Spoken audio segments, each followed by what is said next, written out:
Beautiful.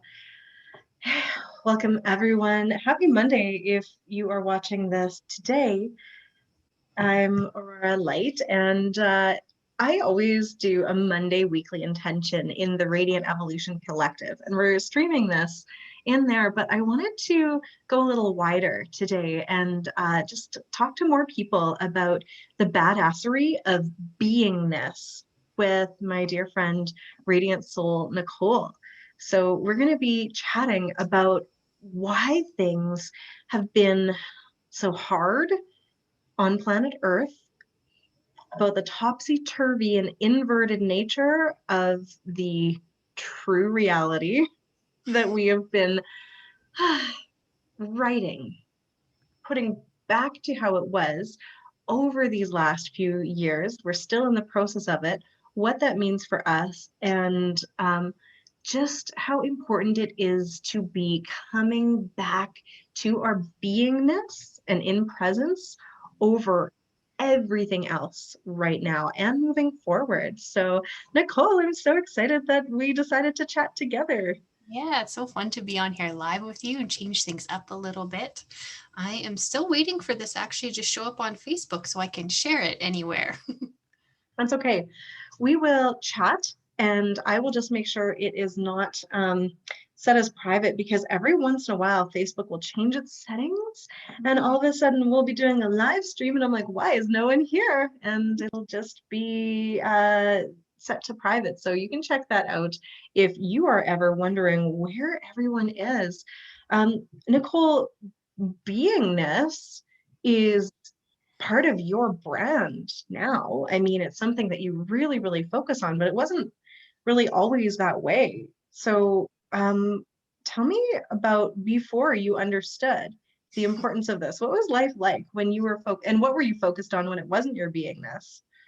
Well, life was frustrating when I wasn't focused on my beingness because I saw other people and I'm like, they look happy. I'm going to do what they do.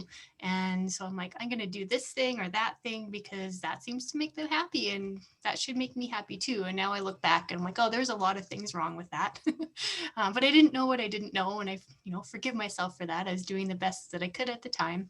And yeah, so like one thing, first of all, is I needed to learn to look inside rather than what other people were doing and like be authentic to myself. But also, the huge thing was if you're just doing things for the sake of doing it to try to get a result without filling yourself up first, it is going to be depleting.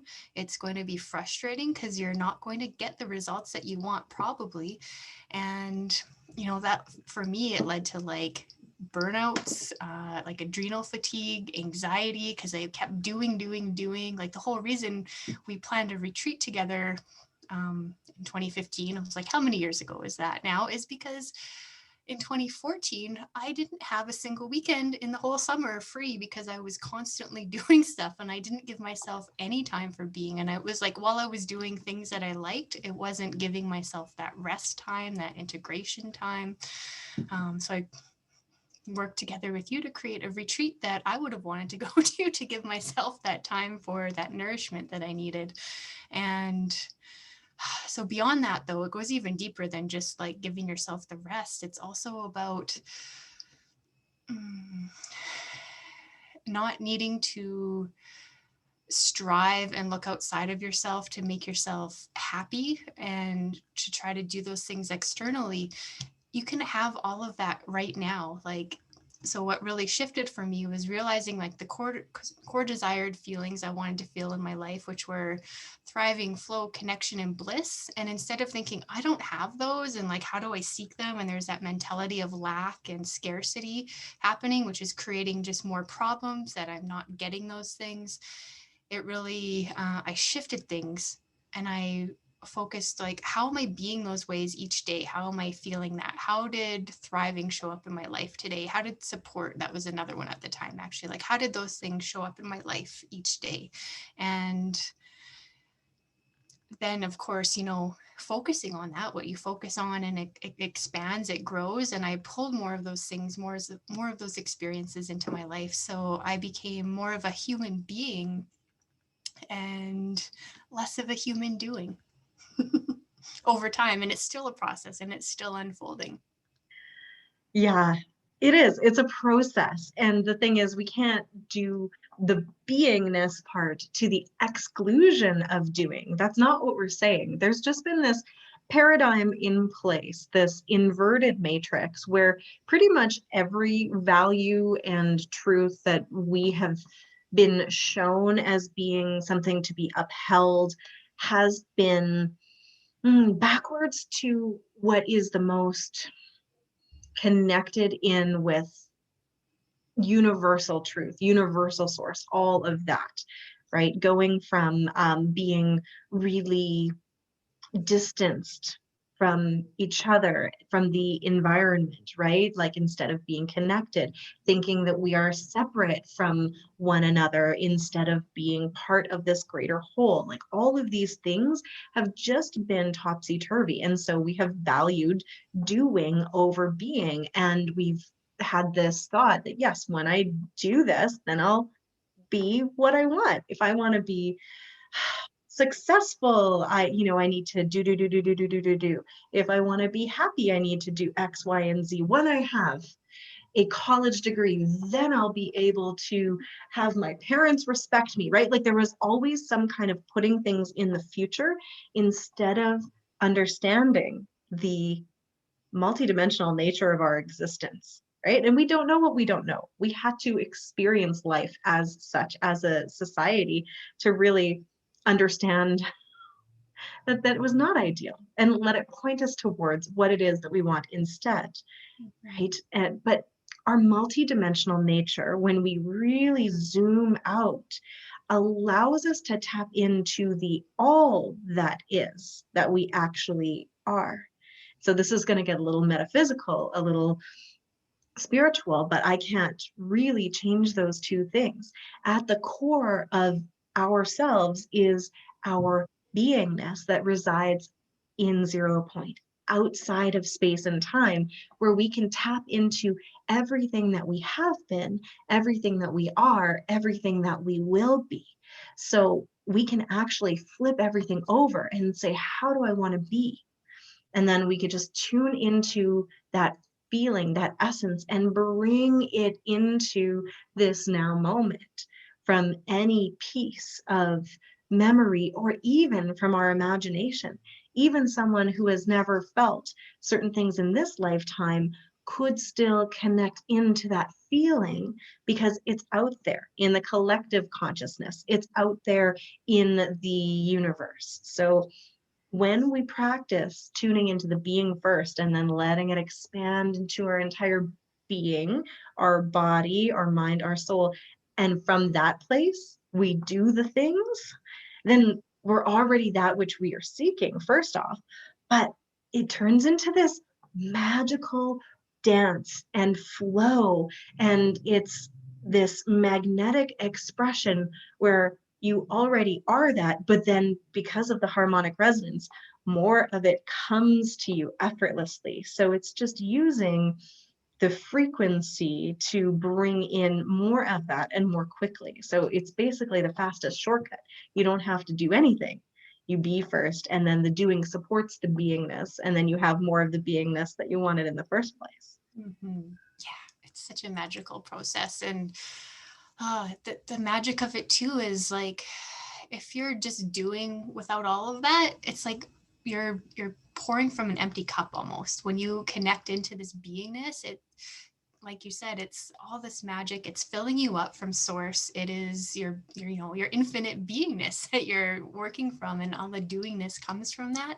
And it is way more sustainable, way more creative. Like there's so much more inspiration, I think, that can come out of it, and it can just keep going and going. Like, so amazing.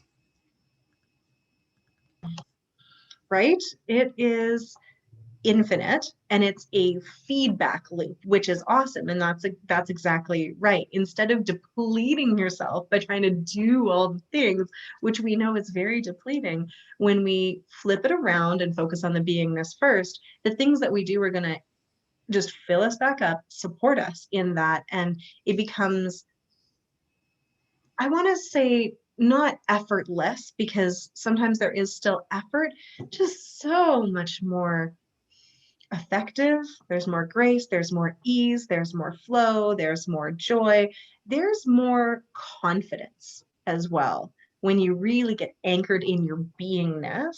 Because and this just is coming from me to me right now. Tell me if this resonates.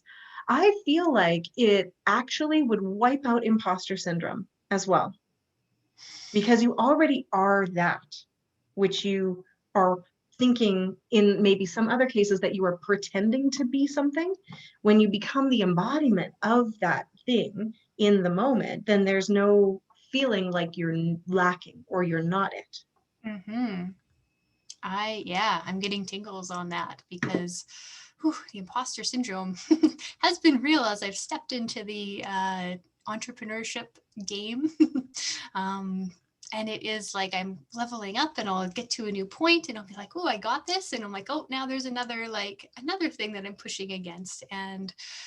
But the point that when I am in my beingness, and that's what I, preach about. When you come back to that beingness, to your center, to your presence, to the truth of who you are, nothing else matters. I don't need to worry when I'm in that place, when I can really get in that embodied state, when I practice alignment and like self-compassion and all of that stuff. I know that I am supported. I trust that. I trust the universe. I trust myself. I have that level of confidence. So I think you're absolutely right. Yeah. Okay, cool. So that's the cure for imposter syndrome. Perfect. And to be honest, it's never something that I have struggled with, but I have also been, for many years, been able to drop into my beingness from many years and lifetimes of practicing that. Not to say that I'm always in my beingness, just that not enough when I'm in business to come up against that imposter syndrome. But I know when I'm not in my beingness because I get spinny and things are feeling overwhelming. Things are coming at me, and I'm like, I don't know. And as soon as I drop back and slow down into my being, my body, connect and get back on my axis, body, mind, heart, and soul, and slow down, I'm like, okay, actually, I can navigate any of this, all of it, right? That confidence comes back. Yeah. Yeah. It's like when everything's happening at you, you're in that like fight or flight state. You're just you're reacting rather than responding. And how we get out of that is coming back to center, taking a breath, pausing, coming into our heart space, dropping into who we are. And we're like, oh, wait, it's okay. It's all going to be okay. Yes, exactly. And I feel like confidence sometimes gets twisted into people thinking it's this weird egotistical thing, right? Where when people are confident, they're like, oh, they're so full of themselves. And that can be any kind of movement into, away from the balance point, right? But when people are in their beingness, there is a confidence that is really attractive. People want to be around it because that person feels anchored, they feel centered, grounded into the earth. And then they're also able to radiate out their presence in a way that is very reassuring to most, but it also might repel some other people. And that's okay. That's another really interesting facet of this work. When you are fully in your beingness, the people that resonate with you at that same energy, they are going to be drawn into you and they are going to love everything that you feel like and that you say and do, because they'll feel it on that soul level, as opposed to if you are not in your beingness and you're speaking from just a mental place or something like that. Mm-hmm. But there's going to be people who are not going to jive with it, and I think that's a really scary thing for us, and that makes dropping into your beingness and fully being you a bit nerve-wracking at times, because maybe you've done it in the past and people have not liked it. Mm-hmm. So have you had that experience before where dropping into your beingness actually, let's call it, created more space between you and some people? Hmm. I would definitely say yes, but trying to think of an example. And for the longest time, I think it was because I was creating that, like, they're not going to like me if I actually show up as who I am. So I was actually almost pushing them away. But I would say that's probably like more longer time ago. But yes, I definitely have felt like being who I am. Yeah, people just, they're not resonating. They're like, cool. That's like, I don't understand what you're talking about. I'm like, that's all right. You don't need to. If this is not resonating with you, you're not my people then. Or maybe they still are, and we can have a relationship, in a different way. We don't need to, they don't need to see this version. They don't need to see Radiant Soul Nicole. They maybe just get the Nicole that's more in the 3D normal, day-to-day kind of stuff. And that's fine too. Yeah, absolutely, because there's so many different levels and layers, almost like we are these multidimensional beings, and it's not one size fits all. I Right. love it. I just know for me that it happened the more I stepped into my beingness, the more I would call in people that really resonated, and some other relationships, friendships, everything like that would just float away. And this happened at multiple stages of my life, right? I think it's a really natural thing because we're going to evolve, right? Our beingness is going to change over time as well, even though the core of it stays very much the same. So there is a fun opportunity to deepen it at whatever level of beingness you're at. Mm-hmm. So you're actually going to be offering to hold space for people who are wanting to deepen their level of presence and beingness. Do you want to tell us a little bit about that opportunity? Yeah, absolutely. So this Thursday in our Radiant Evolution Collective Facebook group, I am leading people on a journey to being. So like all of the stuff that we talked about, um, that's why being is important. Connecting into your beingness, getting to know who you are, increasing your levels of self-confidence, your self-trust, your presence, your peace. And I know this year has been especially hard for so many people, and you might feel like everything is spinning out in the world. It seems wild, but when you're able to come back and come to your being, it really can bring you so much peace, and you don't need to worry about what's happening on the outside and the external. And you can, find that internal softness, and it's just such a beautiful gift. But I talk about a lot about being a human being and human doing, and we're not human doings, we're human beings. But you're like, well, Nicole, I still need to do stuff. And we need to do stuff still, but I think it's such a big practice and learning for people to come back into their beingness. It helps with your self-worth so much, because I played the games for so many years of, I need to do this to be happy. And there was like things that I wasn't even aware of, like perfectionism. I didn't realize I was such a perfectionist, and how I was I couldn't fail. I couldn't be, if I failed, that was like unforgivable. Like I had to be perfect. And if I wasn't, then, oh my God, what does that say about me? Because that's where my self-worth was. And now my self-worth is my beingness. So like I could be, I'd probably have some processing to do, but if I couldn't function, if I was like bedridden and was on like needed constant support from caregivers, I'd still be worthy. And I didn't, that's a hard pill to swallow. I think that so many people, including myself, were worthy based on what their productivity was. If I couldn't be productive, I'm still worthy. But how do you actually get from like A to B, right? So that's what I'm sharing this course about. It's a 3-week free mini training, and I am so excited to share this whole, my own journey with everybody that attends, so that we can help you drop more into your own beingness and embody more of who you truly are, your own presence. And I am going to share the link for that. Oh, I realize I have to do that actually not on Zoom. Yeah, on Facebook, we can share the link, or you can take a peek at it, or just join the Radiant Evolution Collective at and find your way in there if you're not already a member. And Nicole will share the link to register to get you more information. But it's an amazing opportunity to take 3 weeks to really gift yourself the time to drop more into your beingness, to become the badass that you truly are, who's able to do all of the things that we've been talking about, but so much more, right? When you're in that state of presence, um, what I think sums it up is you have this resilience to life's challenges. Things are still going to happen. Shit's still going to hit the fan.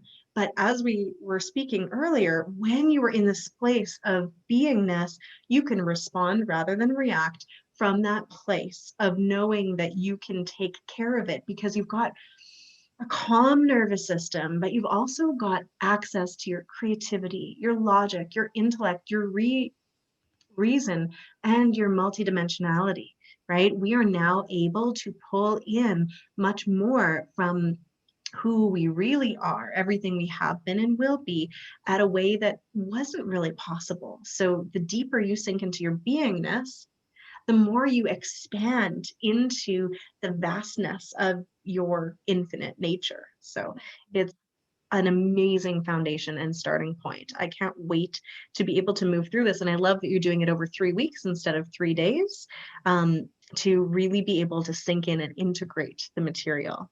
Yeah, integration is so important in this process. And, it's also, I think it's a sign of my own journey into beingness too, because if you don't know me, I have post concussion syndrome and I have you know, way less hours that I'm good in a day to function and do work. And doing a 3-day challenge in a row just felt like it was going to be way too much. So I accepted where I'm at. I gave myself permission to do things a little bit differently than maybe most people would. And so we get to do this journey over 3 weeks, and the integration piece is so important because that's how you actually embody it. So you can attend, you can learn things on the mind level. Knowledge is great, but if you're not actually embodying it and living it, then it's just knowledge and it's not shifting your beingness. So we need that time to shift our beingness. It takes time to create new habits, to do things different ways. So it's going to be,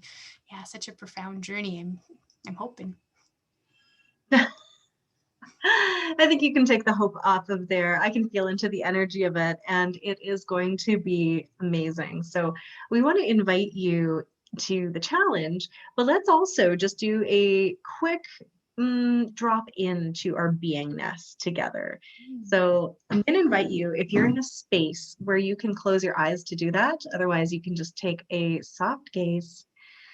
Let's just take a few breaths in. So breathing in through your nose, you can have your hands on your heart if that feels good. I want you to breathe in right down to your root and into your belly.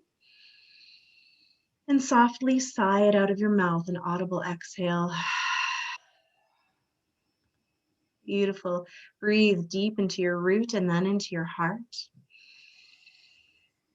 Sigh it out and soften. Beautiful. Breathe into your belly, to your heart, into your crown. Sighing it out.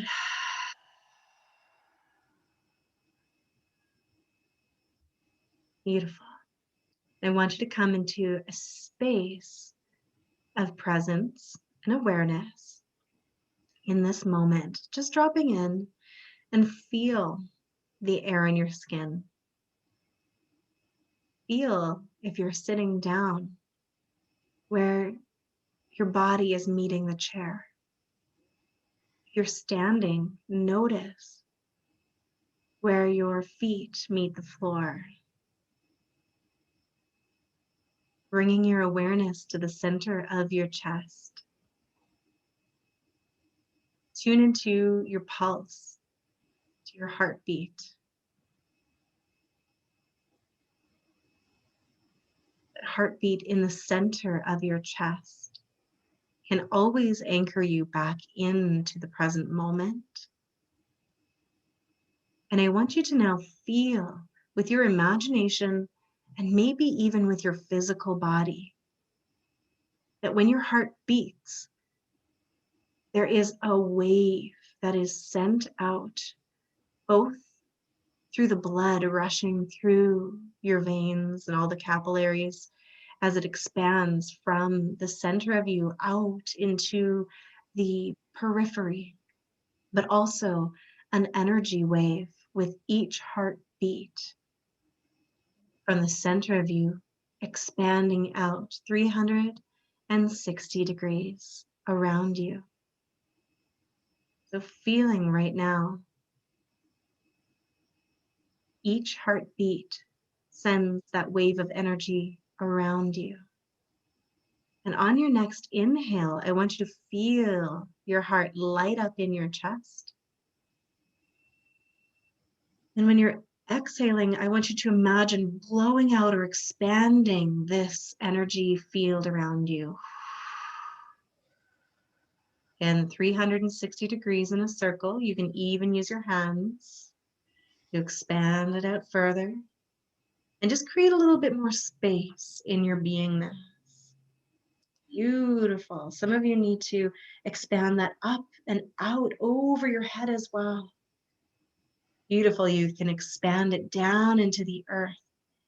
If your energy field was 4 or 5 feet around you, now we're aiming for 12. And just take a breath here and feel that expansiveness.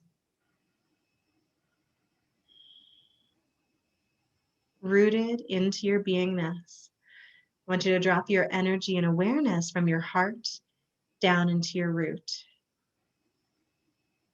Beautiful. And all I want you to do with your imagination is just to drop roots or an anchor down into the earth. Beautiful. And match your pulse, your heartbeat, to that of the planets. Nice. Beautiful.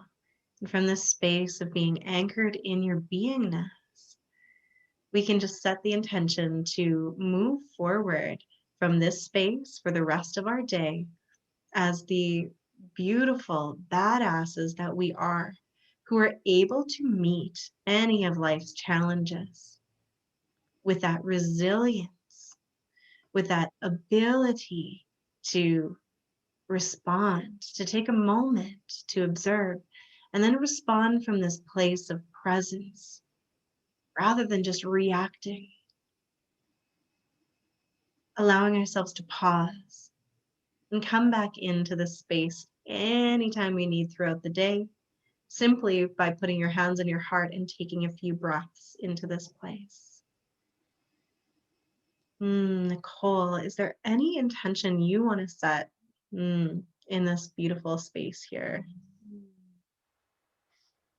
I am just setting the intention to call in all the beautiful souls that would like to play with more of this in their lives, to drop further in their beingness. Whether you're like comfortable there and you want to drop deeper, if this is new to you, it's all good because there's always a different level we can go. So if you want to live a more heart-centered life, I'm setting the intention to call you in to this journey. Beautiful. Just slowly blink open your eyes, and I'll just use my face as an example. Right now, I feel like I look different because I am in that place of presence. I feel more expanded, awake, aware, present, and able to go through the rest of your day, my day, your day. I'm not going through your day. I got enough on my day. So it doesn't have to take this long. But here's the thing. Every time you do an exercise like this, a meditation, some breath work, you take a class like Nicole's, you drop in and you take that time consciously and presently, you are practicing. It's like working out the muscle of being able to be conscious and present and in that beingness. It's not easy at first if you haven't been doing it, but it gets easier and it gets to be so nourishing that we will notice that something's off if we're not there. And then we just keep pulling ourselves back. So it's not a permanent state for many humans on the planet yet. But we're working towards it.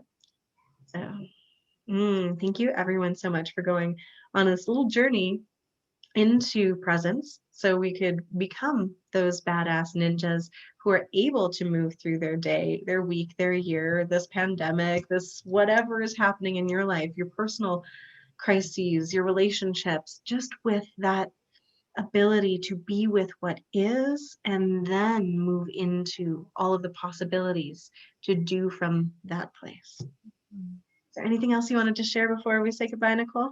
I just remember what this magic feels like and know that you can come back. And it's kind of like if you shift out of balance, you just have to do what you can to bring yourself back to presence and reset over and over again as many times as you need. It's all good. Amazing. So we'll probably be doing more conversations like these, and they happen most frequently inside the Radiant Evolution Collective. So you can hop in there if you're not already a member. The shortcut is just joyevolution.group, and we would love to see you inside. Let us know how all of this goes for you as well. Awesome. So goodbye, everyone. Have a beautiful rest of your day.